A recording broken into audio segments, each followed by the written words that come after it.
Do-do-do. What if we started out by saying, because this is crazy idea that all these languages came about due to the Tower of Babel. I don't know if you know the tale of the Tower of Babel. Of course, it's completely absurd and illogical and just wacky, beyond measure, but a lot of people believe that. And of course, that's a belief system, not facts nor logic. If you eliminate out something really important, you got to replace it with something else. Isn't it interesting how that works? What if we eliminate out original sin, prima causa, yeah? The whole Adam and Eve stuff, which is just completely ludicrous beyond belief.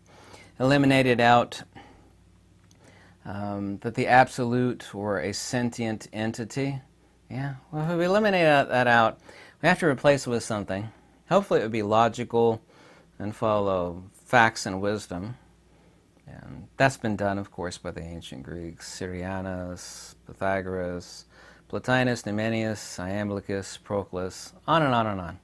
Yeah. Same is true of modern science. Yeah. We have these people in the Department of Physics that actually do a lot of stuff that has nothing to do with physics at all, because fields are not physical. Everything is fields, and fields are not particles. That goes without saying. And yet all these people that so many people look up to, are expressing things that are way more ludicrous than the Tower of Babel, original sin, which is completely laughable. I mean, it's just antithetical to the most fundamental. If someone had like a tenth of a brain, it's like, well, that just doesn't make any sense. It's just completely illogical. And here we go. Just going to give an example. Because when you remove something out that's really important, yeah, especially if it's logical and makes a lot of wise sense, you have to replace it with something else. But if you're going to replace it with something else, it needs to be something a lot more wise, a lot more logical, and follow common sense. And it certainly can't break Occam's razor. This is a Department of Physics. And I'm not singling these people out. University of Illinois, Urbana-Champaign. This is one entity among countless thousands that people look up to. So I'm not singling them out. What they're expressing here is the same thing that is expressed by all these countless other universities across the world. That's not my opinion, that's actual fact. So we can eliminate out the ether, yeah? And that back in the ancient times there were many different versions and speculations about the ether. Some ether theories were atomistic, which of course is completely ludicrous. It's absolutely ludicrous beyond belief.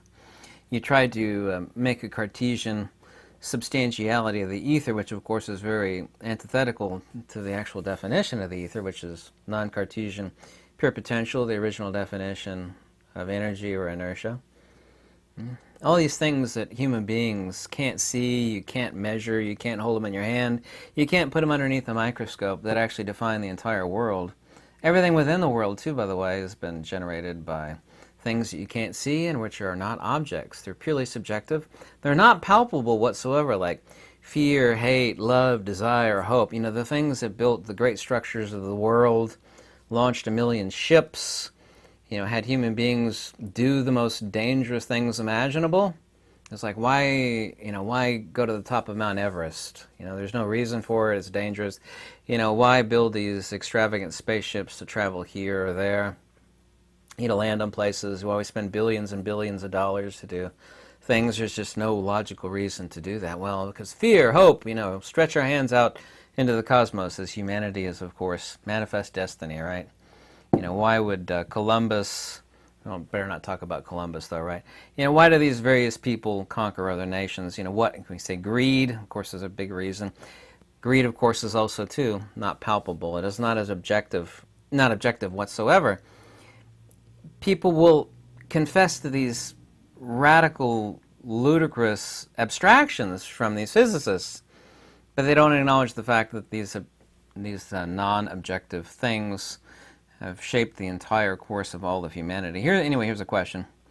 What is a magnetic field made of? This is a question and this is answered by, the highfalutin folks here at the University, the Department of Physics. What is a magnetic field made of? Fields generated, so-called electrons, magnetic fields around them, particles, what is the name of these particles? Here's the answer, too. The electromagnetic induction is mediated by the constant exchange of photons from one charged object to the other. They're actually referring to virtual photons here, which, of course, are completely unreal, not the input or output of any experiment ever done on this Earth, ever, at any point in time. The magnetic field, this is pretty funny, is really just a classical approximation to the photon exchange picture. In a moving reference frame, a magnetic field appears instead of a combination of magnetic fields, electric field, made up of the same stuff, photons. Here they're actually referring to virtual photons. Some electromagnetic interactions involve real photons, while with definite frequencies, energies, and moments, electrostatic and magnetic fields, this is the good part, involve the exchange of virtual photons instead. Let me pause here for a second and please, exercise your brain a little bit to the fact that these people with PhDs here at the university, the Department of Physics, are telling you that when two magnets are either, you feel that force between them, like two like poles or inverse poles, they start to accelerate towards one another.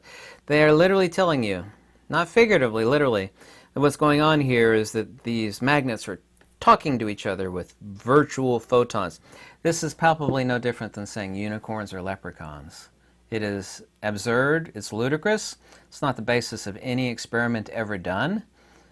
It has nothing to do with physics.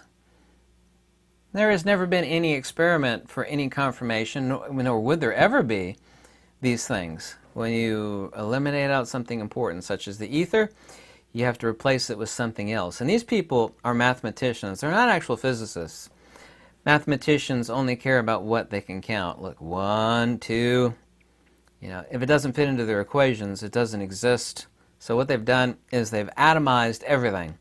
Everything is like Mother Nature's this crazy chick, and the cult of bumping particles is how the universe works. By their own definition, these are what people pay to get a supposed education from. Exchange of virtual photons. Very close to an electron is a dense cloud of virtual photons, which are constantly being emitted and reabsorbed by the electron. There's no such thing as electron particles, so-called charge-carrying particles. The charge-carrying particle, what is it actually carrying? Because the charge-carrying particle is not the charge itself. It's carrying a charge, but what is this charge? Charge is an abstraction in English. Is it like a clown car, like an electron? It opens up a door and the charge actually pours out? Because by their own words that they use every time, charge-carrying particle. So the electron's not the charge, it's carrying the charge. Okay. Antithetical to facts, logic, and wisdom. It breaks Occam's razor. These people are atomists, the greatest field theorists who have ever lived, vis-a-vis Tesla, Steinmetz, Heaviside, James Clerk Maxwell, Dollard. They said there's no such thing as an electron particle. Even the so-called discoverer, same J.J. Thomson, said that an electron principle was 1 unit of dielectric induction. So anyway, you have these people, by eliminating out the ether, which cannot be done, you have to replace it with something else. And in their grandiose picture of insane Mother Nature, the universe is a bunch of bumping particles. Especially very funny, since every field of force in the universe, from macro to micro, is magnetic, that they're telling you that the exchange of what's going on is virtual photons. But virtual photons don't exist. There is no such thing as a virtual photon. This is an abstraction with no basis in reality. I've told people this many times. There's like several thousand copies of the same video. It's like 6.5 minutes long. Type in Feynman explains magnetism. F-E-Y-M-A-N. Just type in Feynman explains magnetism. Sit in a high back chair. And he's asked a simple question by an interview. He's like, what is this thing that's going on between magnets? And he wiggles and squirms in his chair, and he fidgets like a frog on a hot plate. And he said, well, it's just too complicated for me to explain it to you. And then he talks about an old lady slipping on the ice, which has nothing to do with field theory. He just makes himself out. This is the guy that's looked upon as like the god of field theory. Well, that's Richard Feynman. He's written many books, including QED, Strange Theory of Light and Matter. I have that book. It's like reading a fairy tale. It has no basis in reality of anything whatsoever. Why, everybody loves Feynman. This guy's a genius. Is he a genius? Everybody thought he was the coolest person ever because there's interviews of him and you can see him on the internet and YouTube. And he's a professor and he like shows up smoking a big long cigarette and drinking some brandy, and he's like wearing the coolest outfit ever. And the college kids loved him. That's why he remained a hero. Yeah, you actually merged this nerdy geek person with like El Suave. I mean, he literally show up with a bourbon in one hand, smoking a cigarette, and he crossed his legs. He's wearing like some slick slacks, and he was like the coolest cat ever with a lot of charisma, but he had no intelligence. Sure he was. Richard Feynman was incredibly... He was very intelligent, but he had no wisdom. When you replace one thing, you have to replace it with something else, especially if it's incredibly important. If the entire foundation of something is removed, you have to replace it with another foundation. And God forbid what that foundation you replace it with has to be at least as logical, if not more logical, right? It should be more logical, more simplex, more easy for a child to understand. Instead, they replaced it with something that has no basis in reality, is illogical, makes no sense, doesn't explain instantaneous action at a distance, doesn't explain wireless power induction. I point you to the fact that these people have never defined the term energy and they've never defined the term field. Everything within the cosmos from one end to the next is dominated by energy and fields. They've never defined energy or field. Sure they have. They said energy. Sure, go look up the definition of energy. Energy is the ability to do work. Well, that's an abstraction. That's descriptive. That's like saying a car can get you places. Define to me a car. What is it? What's the definition of a car? Like someone that's never seen underneath the hood of a car. Like they were forwarded 200 years in the future. They know a car goes places and takes people. Well, a car has the ability to take you somewhere. Well, that's what cars do, but that doesn't tell you what a car is. These people have never had the hood up. They've never looked at the engine of Mother Nature. They have no idea what's under the hood. They just said, car gets you places. You get in there, you put some gasoline in it, and you hit, drive it. Get you places. Energy is the ability to do work. It's not a definition of energy. These people have not defined energy in any way, shape, or form. Things that don't exist, that these people talk about endlessly. Waves, space, time, shadows, emptiness, chaos, quantum, negative charges, force, electrons, photons, and virtual photons. Well, I've talked endlessly already about virtual photons that don't exist. There are many things that actually don't exist. Not just these 9, but these are the 9 primary ones. They love to talk about space, and they love to talk about time, and they love to talk about waves. There's the things they talk about most, these atomists that try to replace... By the way, once again, I've mentioned this before, but not for like a year. There's only ever been 2 foundations assumed about the cosmos, ascitos and the cosmos numitos, i.e. the entire cosmos. One has been based upon the ether, and the other one has been based upon atomism. Yes? And only one accurately defines the universe. That's the ether, not atomism. Atomism can't explain wireless power induction, can't explain energy, can't tell you what a field is, doesn't explain instantaneous action at a distance. You're going to replace the ether. Try to replace it with something which you can't. There's never been more than those 2 postulated. Never has been. This one's completely atomistic, and it was dreamt up by mathematicians, not physicists. I'm a physicist. Now, what you are is a physicist, mathematician who does discusses and does math related to physics. These people are not physicists at all. Waves. Waves of what? There's no such thing as a wave. A wave is not a thing, rather what a thing does. They love to talk about waves. Say, excuse me, sir, waves of what? Waves! Waves of energy? Yes. Okay. You never defined energy, so what is it exactly you're talking about? Waves of energy! Lines of force. This is actually, I've debated these people for a long time. Yeah, waves of force? Okay. Force of what, by what, and upon what? Force is not a thing. Force is what something does. That's a descriptor of an action. That's like saying motion, horse running. What? You say force is no different than saying, like many countless examples. Horse running. You didn't define a horse. You just give a description of an activity that is happening on this particular subject, that is moving. Force. Force of what, by what, and upon what? Space. Space has no properties. Space is not a thing. Nikola Tesla said this endlessly. It's the only thing that Nikola Tesla foamed at the mouth about. This idea of relativity, which replaced the ether model, which is the correct model. However, there have been many ether incorrect models. There have been, I think, the 14 primary models of the ether since the beginning of recorded history. People will pick apart one. Well, this model of the ether is crazy. It's like, well, you're right, but that's just one crazy version of the ether. To attack one crazy version of the ether is not to, have any assault or affront on the ether itself. Talk about shadows. However, physicists don't really talk about shadows. Shadows aren't a thing. Shadows an absence of something. This is attribute reification or concept reification. It has no principality. Shadow is not a thing. People talk about darkness or shadow. You see this in movies that we all grew up with, like the opposite of the light is the darkness. It's like, no, darkness is not the opposite. Darkness is the absence. Absence is not opposite. It should be almost make a bumper sticker. Absence is not opposite. Chaos. No such thing as chaos in Mother Nature. Quantum, that's another great one. There's nothing anybody can point to in this universe. There's quantum right over there. See that? That's quantum. Look at that. There's quantum interaction over there. People say, what about quantum computers? Well, I can play that game too. I have in my kitchen a quantum heating device, conventionally called a microwave. Quantum heater.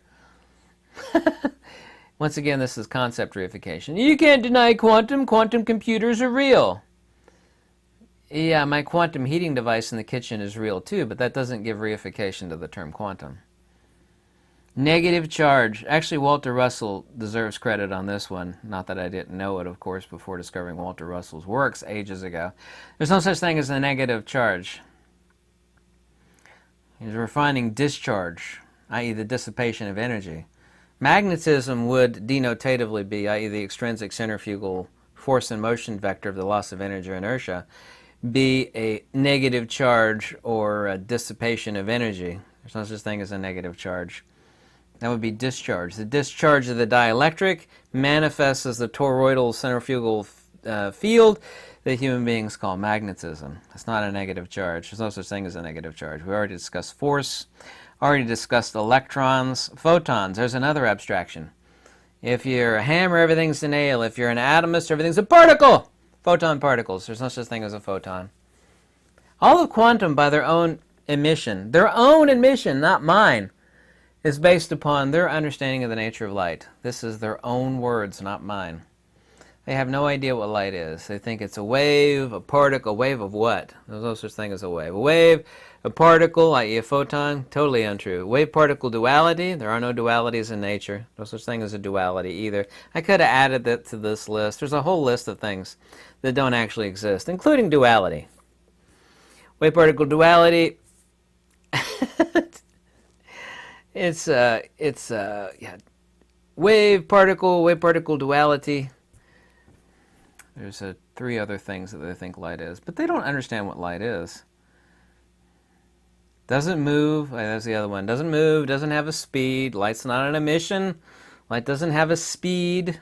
That's the rate of induction or the hysteresis of the ether, actually the maximum rate of propagation for the disturbance to occur. Sound isn't an emission either, it's a disturbance in the medium. That's why Nikola Tesla said light is nothing other than a sound wave in the ether. These people are atomists. It is a materialistic view of natura naturans, or Mother Nature. These physicists are not physicists. They've invented countless things that don't actually exist in nature. Virtual photons, completely arbitrary abstraction, no different than saying unicorns. Quantum, there's nothing you could point to in nature that you can call quantum. Not a single thing. It's quantum interaction over there. Look at it. You're wrong. Fat, bald, tattooed boy. Look at that. There's a quantum.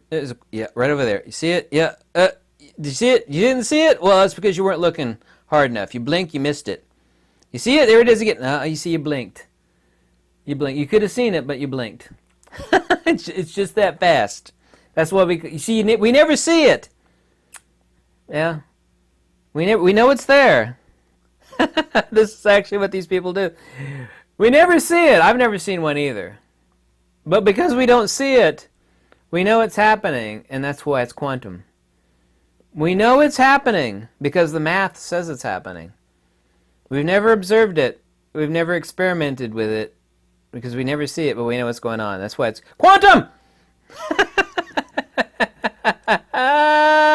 Isn't that neat? What if you had a crazy person in your neighborhood? He's like telling everybody knocking on the door, did you see that unicorn going down the street? No. Look at it, there it is again! I didn't say, well, that's because you blinked. There's a quantum unicorn going down the street. It's so fast you can't see it, but it's there. You have to believe me. I have a PhD in quantum physics. What I say goes. You hear me? What I say goes. There it is again! There's two of them! There's two of them! There's two quantum unicorns going down the street. The fact that you can't see them proves that it exists. This is why we call it quantum. It's a quantum unicorn. Oh, God, those people are so funny. People take these people seriously. It's irrational, it's illogical, it breaks Occam's razor. It's nonsensical. Sure, quantum exists. There is quantum computers. They're real. Oh, God. That's so funny. Oh, you mean that device over there that actually works off of dielectricity magnetism and is an electrical device? Yeah. There's not. Can you point to the part in it that you can call quantum? No, I can't. But it is a real quantum computer. Therefore, you're wrong, fat bald tattooed boy. It is technically a quantum computer. All these PhD people agree that it's a quantum computer. Therefore, quantum exists. Sorry. I find that stuff really funny.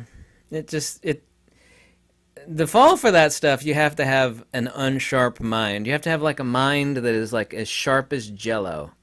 If your mind is as sharp as Jello, you'll believe it. That's right. It's got a PhD. It is a quantum computer. It runs off of quantum! Which is like saying it runs off of pixie dust. Oh, God. I think these folks are hilarious. I got another email today from a guy that says he doesn't understand why his doctors... He thinks he's a dragon. And he's upset at his doctors. He's serious, too, by the way. He's not joking. He's upset that his doctors are fearful for him because he is a dragon, and it is demonstrable that he is a dragon. It's like, oh, Lordy.